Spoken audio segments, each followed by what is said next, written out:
Hello friends, psychology की आपकी अपनी पाठशाला में आज पर्सनालिटी डिसऑर्डर के एक टाइप पर हम लोग डिस्कशन कर रहे हैं और उसका नाम है हिस्ट्रियोनिक पर्सनालिटी डिसऑर्डर।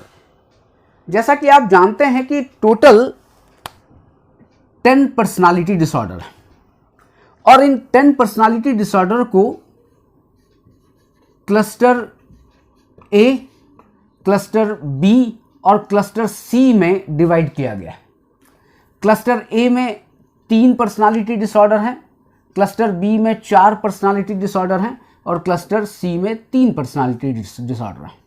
इस तरह से टोटल 10 पर्सनालिटी डिसऑर्डर्स हैं और उन 10 पर्सनालिटी डिसऑर्डर को DSM-4 के सेकंड एक्सिस में जगह दी गई है।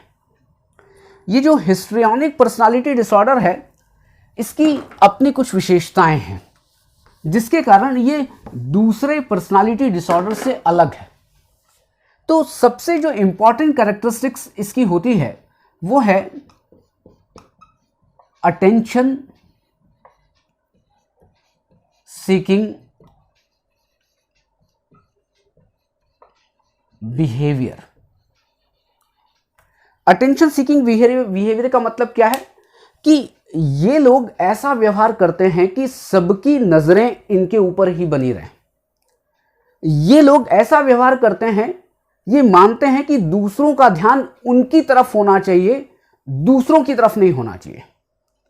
केवल केंद्र में हम रहें, केंद्र में और कोई भी ना रहे। सब लोग केवल और केवल हमारे बारे में बात करें, दूसरों के बारे में बात ना करें।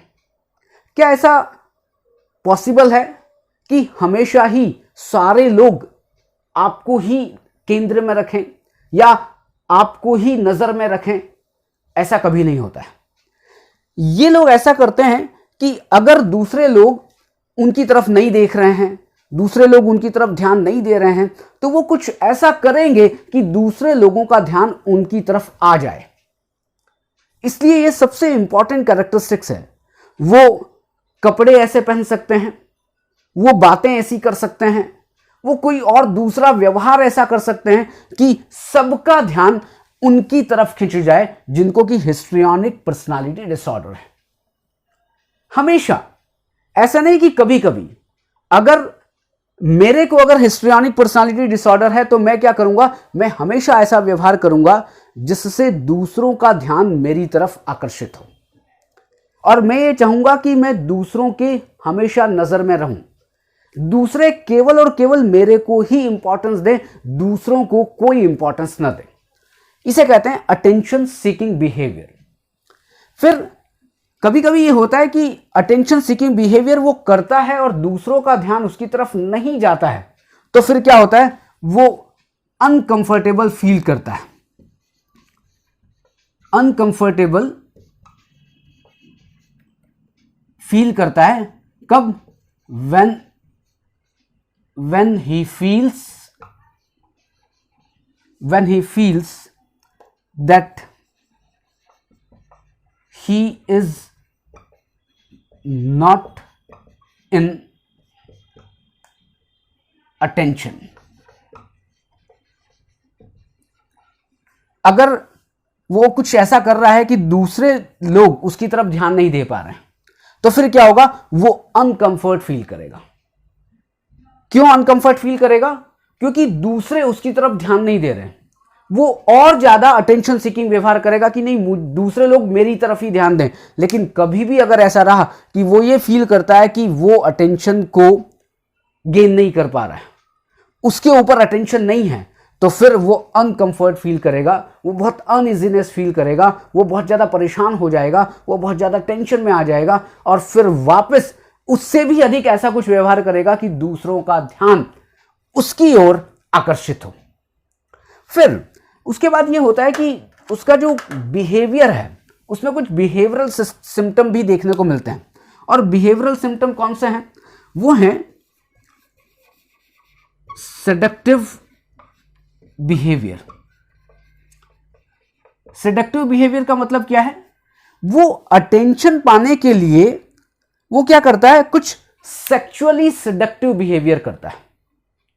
यहां पर अभी मार्कर चेंज हो गया है क्योंकि जो ब्लू मार्कर है उसमें थोड़ी इंक की प्रॉब्लम हो रही है। तो मैंने क्या, तीसरा पॉइंट सेडक्टिव बिहेवियर, और सेडक्टिव बिहेवियर कौन सा, सेडक्टिव जो सेक्सुअल बिहेवियर है वो ज्यादा करता है, लेकिन जो सेक्सुअल बिहेवियर है वो नॉन वर्बल होगा, वो शब्दों में नहीं कहेगा, वो शब्दों में कोई ऐसा व्यवहार नहीं करेगा जिसको आप लगे कि ये अपनी सेक्सुअल डिजायर्स को बता रहा है। वो नॉन वर्बल, मतलब कि वो ऐसे कपड़े पहनेगा, वो ऐसी हेयर स्टाइल रखेगा, या वो इस तरह से चलेगा कि वो अपनी सेक्सुअल डिजायर को दूसरों के सामने रखेगा। और दूसरे कौन, जो कि अपोजिट सेक्स का है। अगर लड़का है और लड़के को हिस्ट्रियोनिक पर्सनालिटी डिसऑर्डर है, तो वो जब लड़कियों के बीच में रहेगा तो सेक्सुअल सेडक्टिव बिहेवियर करेगा, और यदि लड़की है और लड़की को हिस्ट्रियोनिक पर्सनालिटी डिसऑर्डर है, तो जब वो लड़के को देखेगी या वो लड़कों के बीच में रहेगी तब वो सेडक्टिव बिहेवियर करेगी। और सेडक्टिव बिहेवियर के लिए वो अपने आप को सजाने की बड़ी कोशिश करते हैं। सजाने मतलब वो ब्यूटी पार्लर जाएंगे, वो नए नए कपड़े खरीदेंगे, और नए कपड़े भी ऐसे होंगे जो बिल्कुल दूसरों से उसको अलग रखते हैं। वो अलग तरह से बात करेंगे और वो इस तरह से कपड़े पहनेंगे कि उनके, हम कहते हैं ना कि अंग प्रदर्शन होता है। और वो अंग प्रदर्शन किस लिए कर रहे हैं, क्योंकि उनको कुछ सेक्सुअल डिजायर्स हैं, और उन सेक्सुअल डिजायर को वो वर्बली वो प्रेजेंट नहीं कर रहे हैं, बल्कि वो नॉन वर्बली प्रेजेंट कर रहे हैं अपने व्यवहार से। इसलिए कहा जाता है कि सेडक्टिव बिहेवियर भी एक इंपॉर्टेंट कैरेक्टरिस्टिक्स है हिस्ट्रियोनिक पर्सनालिटी डिसऑर्डर का। फिर उसके बाद आता है शैलो इमोशन। शैलो इमोशन, और शैलो इमोशन का मतलब है कि वो इमोशनली इमैच्योर है। वो छोटी छोटी बातों पर गुस्सा हो जाते हैं, छोटी छोटी बातों पर खुश हो जाते हैं। एक अनप्रेडिक्टिव बिहेवियर होता है। दूसरा आदमी ये अनुमान नहीं लगा सकता कि ये इस बात को लेकर खुश हो जाएगा या इस बात को लेकर उसको गुस्सा आ जाएगा। और इस चक्कर में क्या होता है, उनकी जो रिलेशनशिप है वो बहुत ज्यादा डिस्टर्ब होती है। और जब रिलेशनशिप जब डिस्टर्ब होगी तब वो उनका जो इंटरेक्शन है या जो सोशल इंटरेक्शन जिसको हम कहते हैं, वो सोशल इंटरेक्शन उनका खत्म होगा। फिर उनके कम दोस्त रहेंगे, उनके जो फैमिली मेंबर्स हैं वो उनके पास कम आना पसंद करेंगे, फैमिली मेंबर्स उनसे कम बात करना पसंद करेंगे, और फैमिली मेंबर्स उनके इस इमोशनल इमैच्योर बिहेवियर से बहुत ज़्यादा परेशान होते हैं, क्योंकि उनको भी ये पता नहीं है कि वो घर में कब खुश होने वाला है और कब नाराज होने वाला है। तो ये जो चार जो बातें हैं ये बहुत इंपॉर्टेंट हैं, और यही चार कैरेक्टरिस्टिक्स हैं जो कि हिस्ट्रियोनिक पर्सनालिटी डिसऑर्डर में होती है। सबसे इंपॉर्टेंट बात क्या है, अटेंशन सीकिंग व्यवहार। अगर वो सेडक्टिव बिहेवियर भी कर रहा है तो अटेंशन को पाने के लिए, यदि वो अंग प्रदर्शन भी कर रहा है तो अटेंशन को पाने के लिए। अगर आप सेकंड पॉइंट देखें कि वो अनकंफर्ट फील कर रहा है, वो अनइजीनेस फील कर रहा है, वो एंग्जाइटी में है, उसको बहुत ज्यादा फियर है कि लोग उसको रिजेक्ट कर रहे हैं, तो उसका भी रीजन यह है कि वो दूसरों का ध्यान चाहता है। और शैलो इमोशन कब होंगे, ज्यादातर जब वो अटेंशन को नहीं पाएगा। इसलिए सबसे इंपॉर्टेंट कैरेक्टरिस्टिक्स यदि कही जाए कि हिस्ट्रियोनिक पर्सनालिटी डिसऑर्डर का सबसे मुख्य लक्षण क्या है, तो मुख्य लक्षण है उसका अटेंशन सीकिंग बिहेवियर, कि वो दूसरों का ध्यान चाहता है, और वो दूसरों का ध्यान चाहने के लिए वो कुछ भी कर सकता है।